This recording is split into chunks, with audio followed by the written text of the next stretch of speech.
I also would like to welcome you, and I'll begin by reading from Whispers from Eternity. This just happened to be the bookmark in our Whispers at home, and I looked at it and I thought, that's the one for today. I baptize myself in the waters of my tears of love, through long, winding pathways of self-doubt, fording mighty rivers that separated thee from me, trudging over endless wastes of barren lives, tossing dangerously on the rapids of many ambitions, arduously climbing steep mountain trails of desire, and carefully extricating myself from whirlpools of alternating sadness and hilarity. At last, I have reached my journey's end. I look upon all those past travails with joy. Every struggle, every past agony has produced a flowing spring of joyous, grateful tears. In the sacred waters of those tears, I baptize myself daily with deep love for thee.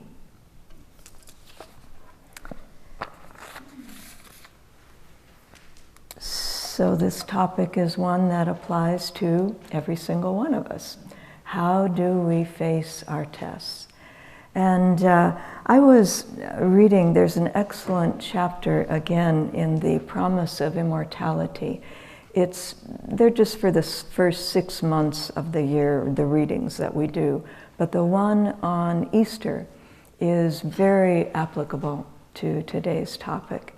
And it was just very nice to read through because it's about divine tests and resurrection.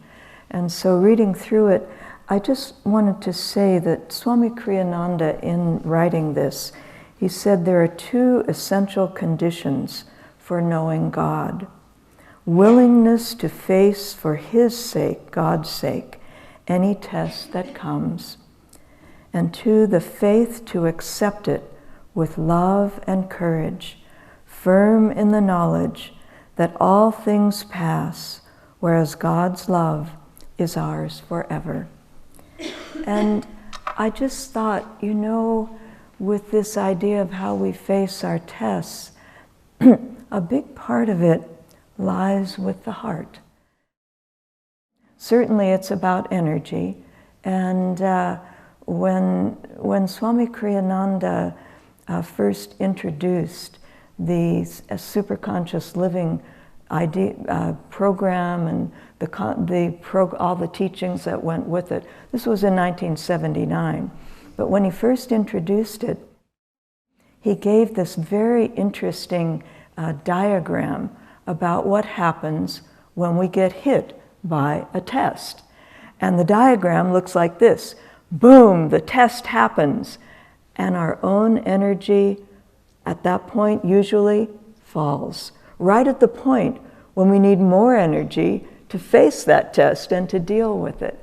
And so I've always remembered that image because I thought that's the very place at which we come to when we're looking at facing our tests.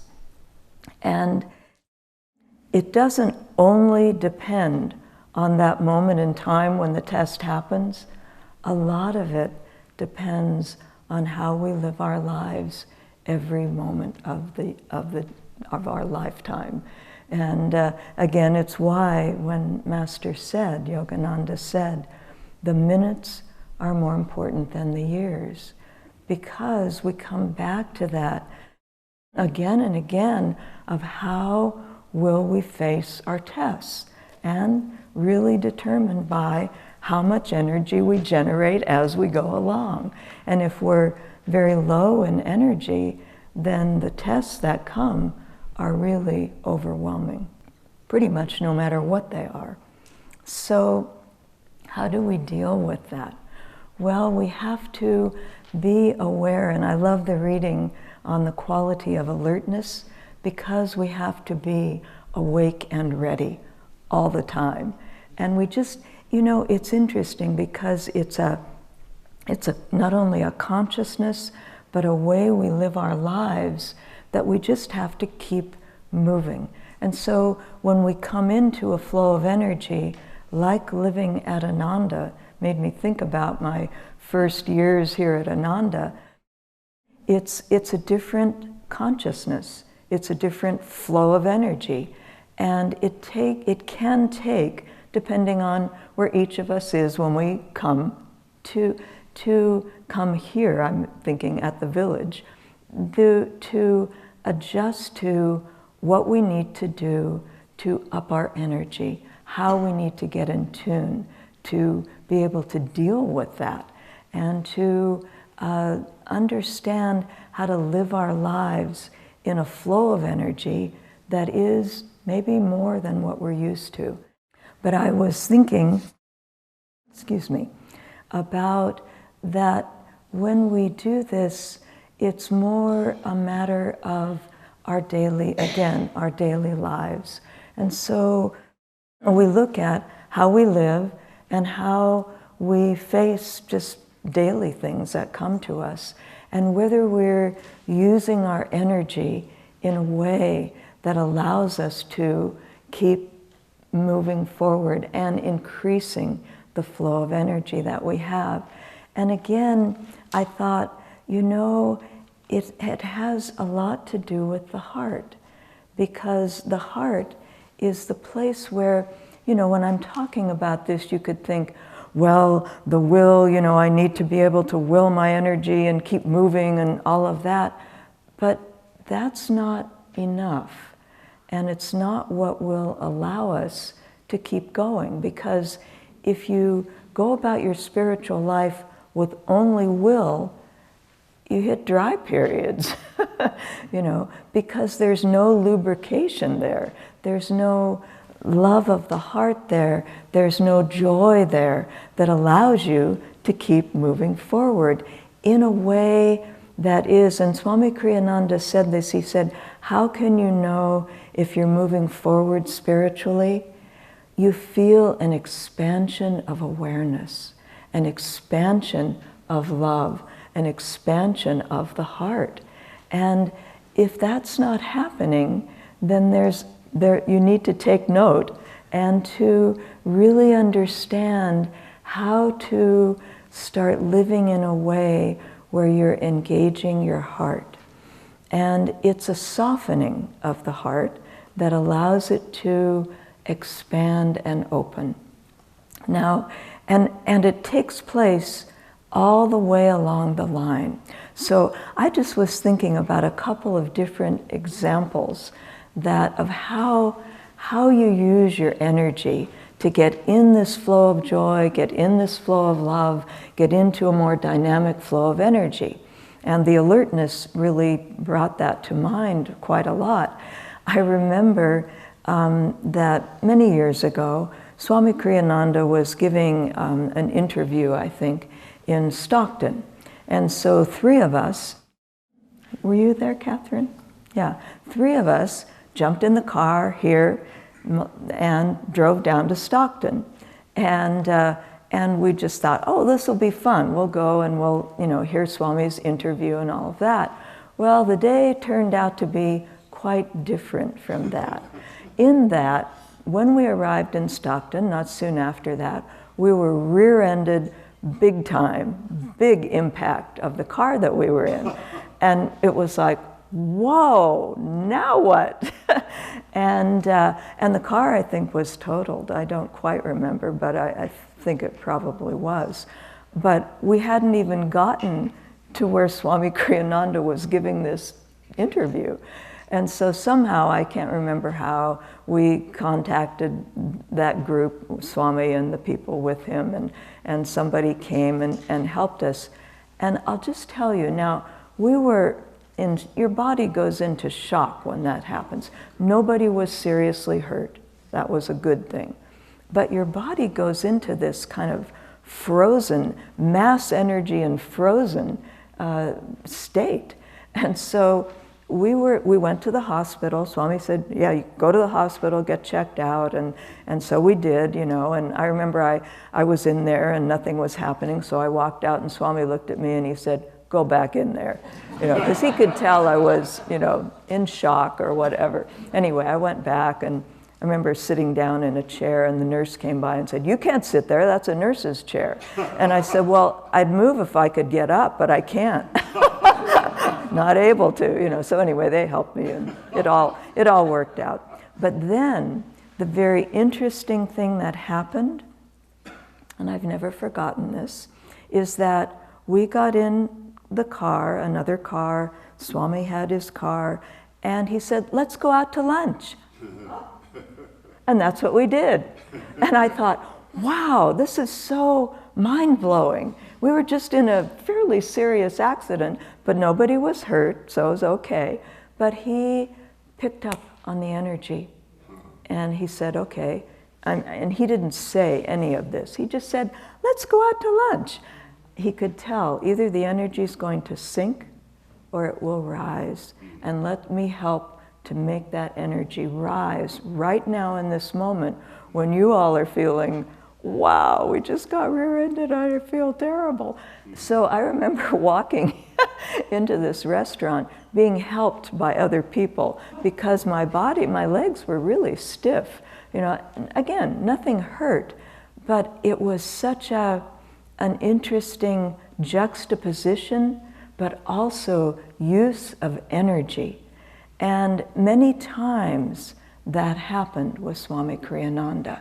And so you just realize energy is always, as it said in the reading, either going up or down. It's moving up or down. And when things happen, you need to be alert and take note and say, okay, what can I do here to keep the energy moving up? Even if I am dying, you know, just don't worry about it. It's only a body, you know, it's only a dream, and we've had millions of bodies, remember. That's the reason I'm saying it's only a body. So we've had millions of lifetimes. So, but in that moment, if we can remember God and remember to move up with the energy, then we gain tremendously. And that's what Swami Kriyananda said about that diagram. When you're hit with something, if you can raise your energy in that moment, as quickly as you can do that, that's how much you grow spiritually. That's how much you gain spiritually from whatever's happened. And so we have a lot of things happening right now in the world that are very interesting and apropos of this topic, because people are being tested big time, whether it's fire or flood or whatever it might be. It's a huge time, and it probably won't get better. It probably will be even more testing. But it's interesting to see the different reactions of people. And by and large, it hits people very, very hard, whatever disaster is happening and whatever test comes to them. And it takes a long, long, long time to recover from any of that. And so again, we as devotees, as disciples, as Kriyabans, we have a choice to make in life and to be very aware of how we react to what happens to us, and to take it seriously, because it can determine what direction your life goes in the months and years and decades to come. I was thinking also again about this story of Teresa of Avila. And I know the story's been told. I think Jitendra might have even told it last week, but there's something about that story, and Master told it frequently. So just Yogananda told it frequently. And I was remembering also that when we were here in the early years, we were looking for any kind of inspiration that would happen. We had Gyanamata's letters that we Xeroxed out of the old SRF magazines because there was no book, God Alone. And so in those, she mentions the book Saints That Move the World. And we thought, wow, let's find that book. Well, it turns out the book was out of print, was done in 1946. It was super expensive. So what do? We bought one and Xeroxed it. Anyway, well, I mean, we didn't have money to do it, so, to buy the book. So anyway, but interestingly enough, there's 5 saints in that book. Saint Anthony of the Desert, 250 AD, Saint Augustine, third one, Saint Francis of Assisi, fourth one, Saint Ignatius Loyola, and fifth one, Saint Teresa of Avila. 3 of them are the ones that Master highlighted. And he said they're of our energy, of our path. They're not completely, but they're in our tradition. Saint Anthony of the Desert, which for many years, all that we had of Yogananda's voice was a really bad recording of Master speaking really strongly about Anthony of the Desert and how he had to fight off the demons. And that was the only inspiration that we had of Master's voice. Swami didn't like that recording because he said it doesn't portray Master as he was. It was a moment in time when he was talking about an unusual thing, but he did tell that story of Saint Anthony fighting off the demons, and the walls were going to collapse, and he still hung on, and Christ appeared. And Christ said to him, Anthony, I'm with you just the same. Because Anthony said, Lord, where have you been? Where have you been all these years? I've struggled and wanted you to come to me. And Jesus simply said, Anthony, I was always with you. I was with you just the same. So Saint Anthony. And then Saint Francis of Assisi, Master called him his patron saint. And when you go to Assisi, and some of us have had the chance to be there and live there, you just feel the joy of Saint Francis. And what did he go through? Many, many, many tests. Physical, mental, whatever. But the joy was there. And remember where he was writing the Canticle of the Creatures, Il Cantico, that he wrote that when he couldn't see and he could barely lift himself up. But that way he was so full of joy and wrote that canticle, which Ramesha has sung before, and it's beautiful. And Swami put it to music when he was living in Assisi.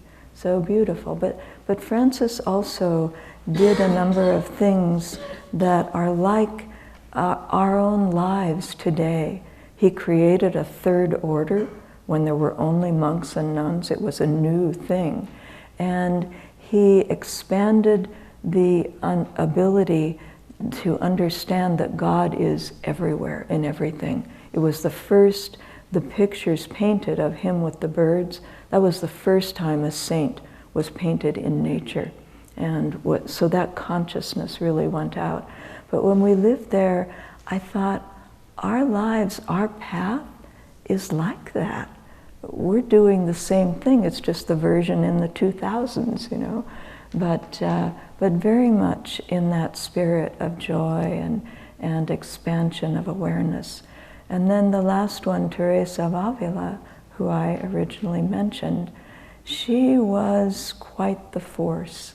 In the 1500s, she was a woman without any position in her monastery.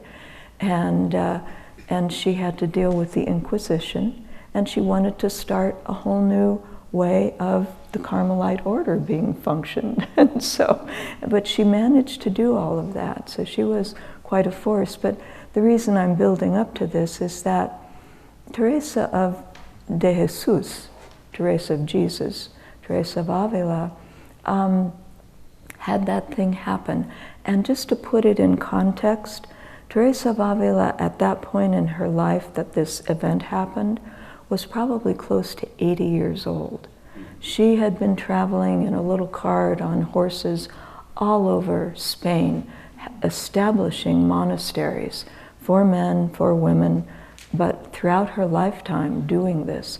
And then at the very end, she felt this need. She felt the voice of Jesus speaking to her and saying, Teresa, you need to go out one more time. And she wouldn't have done it otherwise. But it was the middle of winter. There were floods everywhere. All the rivers were huge. And she said, no, I need to do this. And it was her whole life. Of course, she had to do it. And so she went out with a small group of nuns, and they were going, I forget where it was, to establish yet one more convent for the nuns, and in a new place. And they came to one of the rivers that was really unsafe. And so she looked at her companions and she said, I'll go first. You wait here, I'll go first. And so she did, whether she was on a horse or in a little cart or whatever. She went out into this river, and whatever it was tipped over and dumped her into the water. And she then found herself not drowned and not leaving that body, but on the opposite bank. And so there she was, soaking wet, it's freezing cold, and she's on her way to do work for Jesus. And so Jesus appeared to her at that moment in time. And he said, Teresa, and she said, Lord, how could you do this to me? Here I am on my way to work for you. And he said, oh, Teresa, don't worry. This is how I treat all my friends. And then she said, oh, my Lord, and that is why you have so few. But it's our life too.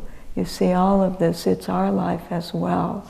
And so that love for God, that the heart, I thought that's really, because there's another place, and I don't remember where right now, but where Swami Kriyananda describes, he said, if the heart's vibrations are light, if the heart's energy is moving up and the vibrations are light, that flows up to the medulla and affects the ego, making it lighter.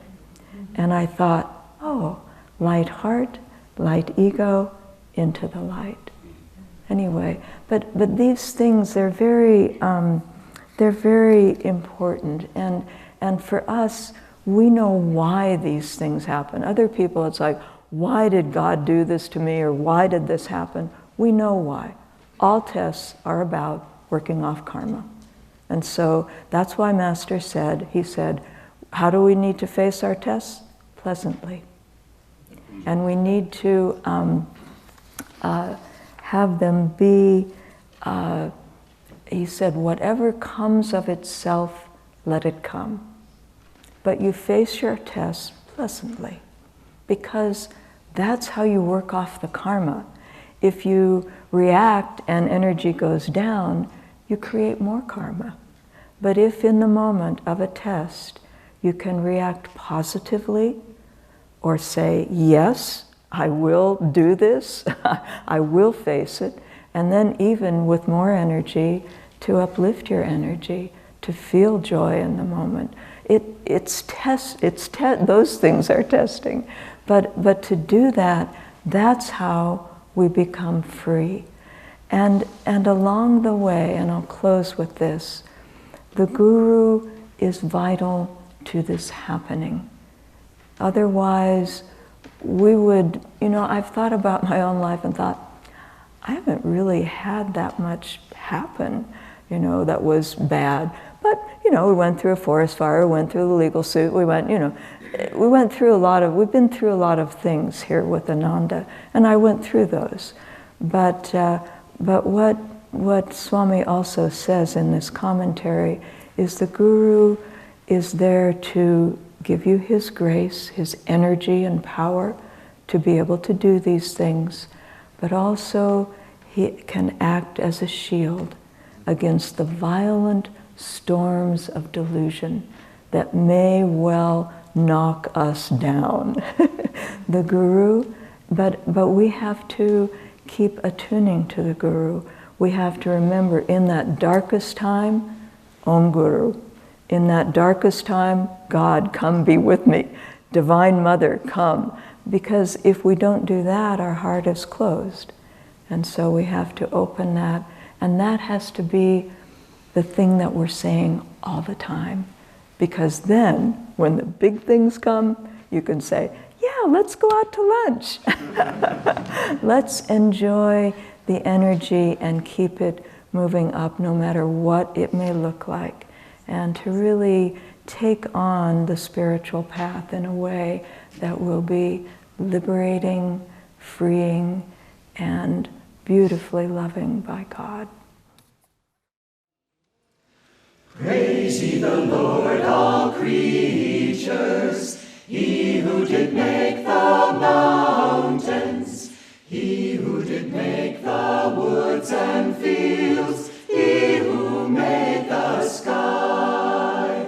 Praise Him who gave us gladness, praise Him who fills our hearts with song, praise Him who lifts their notes on high, there where earthly hopes belong.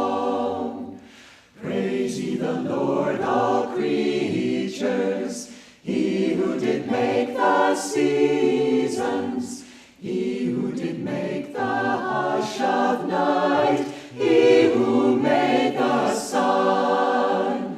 Praise Him who gave us laughter, praise Him who taught our hearts to love, praise Him and thank Him, everyone. Seek Him in His light above. Praise Him who gave us laughter. Praise Him who taught our hearts to love. Praise Him and thank Him, everyone. Seek